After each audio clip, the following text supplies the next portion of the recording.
ലോകത്ത് ഒരാളോടും ദേഷ്യം ഉണ്ടാവരുത്, എന്നാലേ ഹബീബിനെ കിട്ടുള്ളൂ. ഭർത്താവിനോടോ മൂത്തച്ഛനോടോ അമ്മായിമാനോടോ ഇളച്ചനോടോ നാത്തൂനോടോ അവർക്ക് ചിലപ്പോൾ തെറ്റ് നിങ്ങളോട് ചെയ്തിട്ടുണ്ടാവും. നിങ്ങൾ എന്താ നിങ്ങൾ നല്ല മനുഷ്യനെ ആദ്യം ചെയ്യുന്ന പണി എന്താണെന്നറിയോ? വേഗം പൊരുത്തപ്പെട്ടു കൊടുക്കുക. അള്ളാന്റെ ഇഷ്ടം കിട്ടാനാണ് ഈ പറയുന്നത്. എന്താ ചെയ്യേണ്ടത്? വേഗം പൊരുത്തപ്പെട്ടു കൊടുക്കുക. പഠിച്ചോനെ അവരെന്നെങ്ങനെ ഉപദ്രവിച്ചിട്ടുണ്ട്, എനിക്ക് വിഷമക്കായിട്ടുണ്ട്, പക്ഷെ അതെന്താണ് അവരറിയാതെ ചെയ്തായിരിക്കും. അറിയാതെ പറഞ്ഞാൽ മനഃപൂർവ്വം ചെയ്തതാണെങ്കിലും ബുദ്ധിമോശം കൊണ്ട് ചെയ്താണ്. പഠിച്ചോനെ ഞാൻ പൊരുത്തപ്പെട്ടിട്ടുണ്ട്, പഠിച്ചോനെ നീയും പൊരുത്തപ്പെടണേ. പഠിച്ചോനെ ഞങ്ങൾ പോകുന്നതിന് മുമ്പ് അവരെ സ്വർഗത്തിൽ എത്തിക്കണേ അല്ല. അതൊരു ഐഡിയ കൂടിയാണ്. ഇന്നും കൂടി സ്വർഗത്തിൽ എത്തിക്കണം എന്ന് പറയണത്, പറയാതെ പറയണത്. ഞങ്ങൾ എത്തുന്നതിന് മുമ്പ് അവര് സ്വർഗത്തിൽ എത്തിക്കണേ അല്ല എന്ന് പറയുമ്പോഴേ ഇവരും കൂടി കൊണ്ടുപോകണമെന്നായില്ലേ? അങ്ങനെയൊക്കെ തോർക്കും അള്ളാഹു നമ്മളെ പരിഗണിക്കും. അല്ലാതെ ഒരു അമ്മായിമ്മ അല്ലെങ്കിൽ നാത്തൂൻ അല്ലെങ്കിൽ ഭർത്താവ് അല്ലെങ്കിൽ അയൽവാസി അല്ലെങ്കിൽ കൂടെ പഠിച്ച ഒരാൾ അല്ലെങ്കിൽ ഒരാൾ ദേഷ്യം എടുക്കുമ്പോഴത്തേക്ക് അങ്ങോട്ട് ആര് നിങ്ങൾ എതിർത്താലും അത് അള്ളാഹുവിലേക്ക് നിങ്ങൾ അടുപ്പിക്കാൻ വേണ്ടിയാണ് എതിർപ്പുകൾ കൊണ്ടുവരുന്നത്.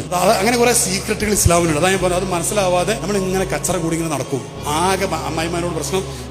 ആരിങ്ങോട്ട് എന്ത് തെറി പറഞ്ഞാലും ശരി, ബിസ്മി ചൊല്ലിയിട്ട് പടച്ചവനെ പൊരുത്തപ്പെട്ടു കൊടുക്കണേ അള്ളാഹു ദ്വാരക്കുക, അവർക്ക് ഹൈറ് കൊടുക്കണേ അള്ളാഹു ദ്വാരക്കുക. അത് നിങ്ങൾക്ക് പറ്റുമോ? നിങ്ങൾ മനുഷ്യനാ അല്ലെങ്കിൽ മനുഷ്യനായിട്ടില്ല.